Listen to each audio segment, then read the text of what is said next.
নারী হিসাবে আপনাদের একটা বিশেষ জবাবদিহিতা আছে, সেটা হলো আপনি কতটা পর্দা পশিদা করেছেন। পর্দার এই বিধানটাকে আল্লাহ তাআলা ফরজ করেছেন। সূরা নূর বেশি বেশি করে পড়বেন, সূরা আহজাব বেশি বেশি করে পড়বেন। এই দুই সূরাতে পর্দার বিধানগুলো আল্লাহ তাআলা বিস্তারিত পুঙ্খানুপুঙ্খ আলোচনা করেছেন। আমাদের মা বোনদের জন্য এক্সট্রা একটা ফরজ আছে, যেটা পুরুষদের জন্য নাই। সেটা হলো নিজের সৌন্দর্যকে পরপুরুষের সামনে প্রকাশ করা যাবে না, এটা ঢেকে তাদেরকে চলতে হবে। পুরুষদের জন্য যে নির্দেশ আছে এই সংশ্লিষ্ট, সেটা হলো তারা চোখের হেফাজত করবে, চোখকে অবনত করবে। কিন্তু মা বোনদের জন্য নির্দেশ হলো তারা নিজেদের এই সৌন্দর্য, আল্লাহর দেয়া সৌন্দর্য অর্থাৎ পুরো শরীরকে তারা ঢেকে ঢুকে রাখবে। নবী করিম সাল্লাল্লাহু আলাইহি ওয়াসাল্লাম বলেছেন, আলমারআতু আওরা, একজন নারী পুরাটাই হলো আবৃত রাখতে হয় তার নিজেকে।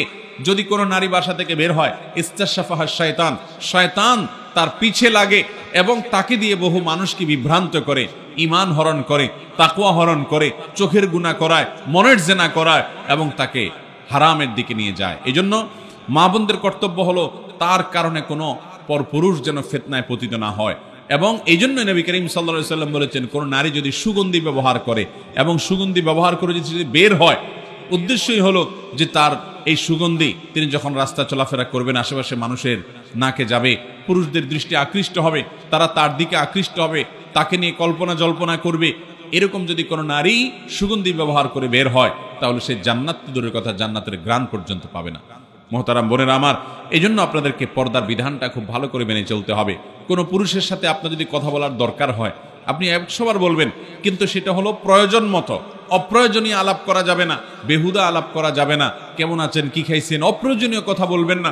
কোনো দরকার হলো তো আপনি কেনার দোকানদারের কাছে কথা বলতে হলো তো আপনি কথা বলবেন, কিন্তু সেখানে আবার অনেক মা বোনরা আছেন অন্য পুরুষের সাথে কথা বলার সময় কৃত্রিম সুরে কথা বলেন, একটু মিষ্টি সুরে কথা বলেন, একটু কোমল কণ্ঠে কথা বলেন, একটু নিজের কণ্ঠটার ভিতরে বিশেষ মাধুর্যতা এনে কথা বলার চেষ্টা করেন।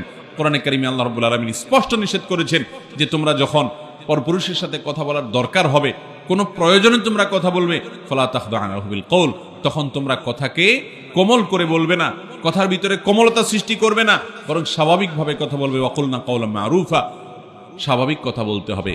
আমাদের বোনরা, মায়েরা অনেকে এই পর্দার বিধানগুলোকে লঙ্ঘন করেন। সোশ্যাল মিডিয়াতে অনেক মেয়েরা আছেন, নিজেদের ছবি, উন্মুক্ত ছবি আপনারা তুলে সেটাকে আপলোড করেন, আপনার স্বামীর সাথে ছবি আপলোড করেন, আপনি নিজের ছবি আপলোড করেন, বান্ধবীরা একসাথে হয়ে আপলোড করেন। আপনি একজন প্রাপ্তবয়স্কা নারী হওয়ার পর, আপনি বয়স্ক বা প্রাপ্তবয়স্ক হওয়ার কাছাকাছি পৌঁছে গেছে আপনার মেয়ে, সেই মেয়ের ছবি তুলে আপনি ফেসবুকে আপলোড করলেন।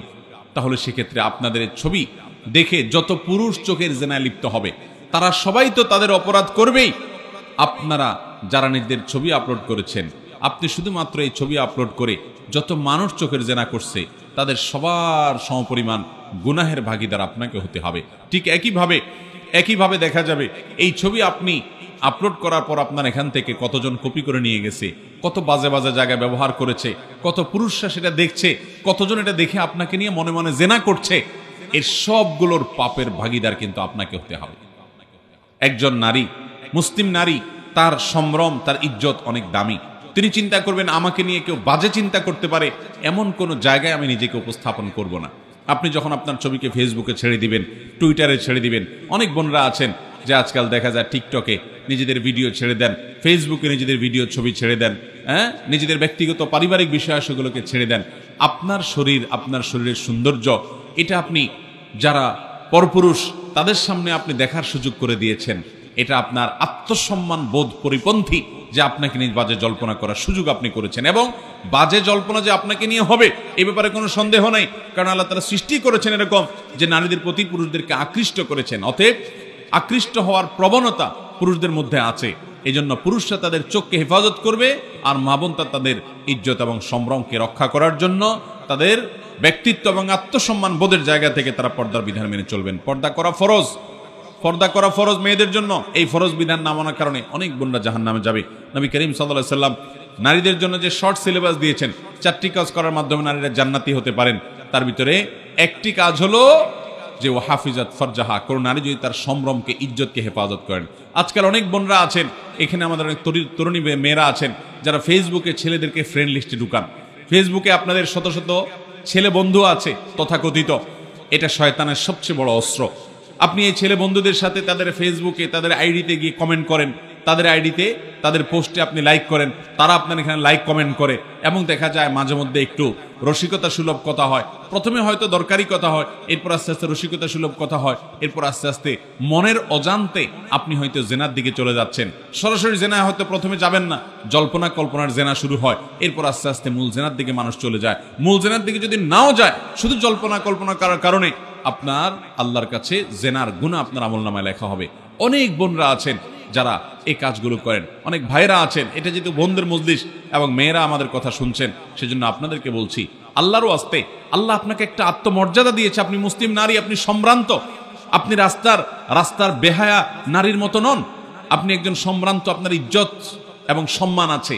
আপনার ফেসবুক ফ্রেন্ড লিস্টে যদি আপনার অন্য ছেলেদেরকে, পরপুরুষদেরকে আপনি ইনক্লুড করেন, তাদেরকে যদি অ্যাড করেন, এবং তাদের সাথে আপনি ইনবক্সে গিয়ে যদি আলাপ সালাপ জুড়ায় দেন, এবং দরকারি আলাপ থেকে বেদরকারি আলাপের দিকে চলে যান, কমেন্ট বক্সে যদি তথ্য আপনার কমেন্ট আদান প্রদান করেন, ফিতনার দুয়ারকে উন্মুক্ত করেন, তাহলে সেক্ষেত্রে মনে রাখবেন, আপনার এই আইডি থেকে, আপনার এই কমেন্ট থেকে ওই পুরুষ ফিতনায় পতিত হলে, আপনি নিজে পতিত হলে, অন্যরা ফিতনায় পতিত হলে, এর পুরো দায়ভার আপনাকে বহন করতে হবে। এই জন্য মায়েরা, আপনাদের নিজেদের সম্ভ্রমকে বাঁচানোর জন্য সংগ্রাম করতে হবে, প্রতিজ্ঞা করতে হবে।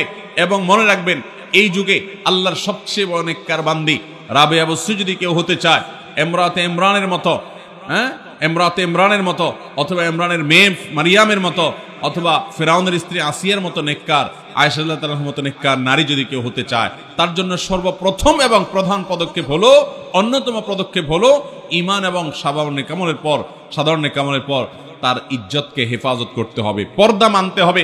আজ আমাদের পর্দার বিধানটা নাই। দেখা যায় মার বয়স 40, 45, 50 পার হয়ে গেছে, তারপর তিনি বোরকা পরেন, অথচ তার 15 বছর 20 বছরের মেয়েটাকে তিনি বোরকা পরান না।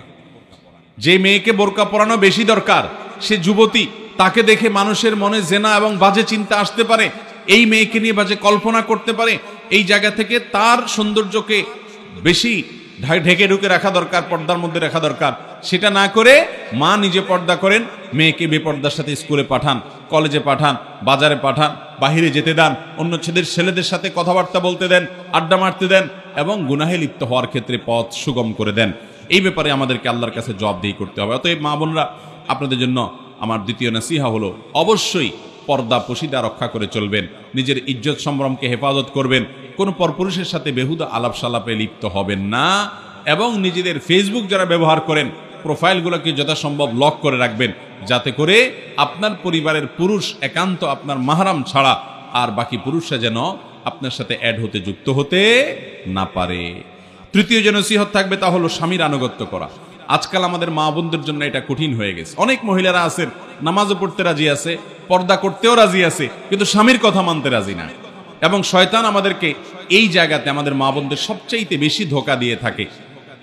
তথাকথিত নারীবাদীরা আমাদের মা বোনদেরকে উস্কে দেয় যে না, নিজের কথা মতো চলতে হবে, স্বাধীন মতো থাকতে হবে। ভাইরা আমার, বোনেরা আমার, অবশ্যই স্বাধীনতা আপনাকে ইসলাম দিয়েছে, কিন্তু প্রত্যেকটা স্বাধীনতার একটা সীমানা আছে, একটা নির্দিষ্ট ডেফিনেশন আছে। আপনি যদি স্বাধীনতার নাম দিয়ে আপনার স্বামীর নির্দেশকে লঙ্ঘন করেন, তাকে পাত্তা না দেন, তাকে তোয়াক্কা না করেন, তাকে ইজ্জত না করেন, তাহলে সেক্ষেত্রে আল্লাহর কাছে আপনি অপরাধী হিসাবে বিবেচিত হবে। এটা আপনার দুনিয়াকেই শেষ করবে, আখিরাত তো পরেই। মনে রাখবেন, যারা এই সমস্ত কথার সবক দেয় আমাদের মা বোনদেরকে, যে নারীরা নিজের মন মতো চলবে, তথাকথিত স্বাধীন হবে, সেই মানুষগুলোর দেশের দিকে তাকান, ইউরোপ আমেরিকার দিকে তাকান, একটা দেশও পাবেন না যেই দেশে মেয়েরা মুসলিম পরিবারগুলোর মতো, মুসলিম দেশগুলোর মতো সুখে আছে।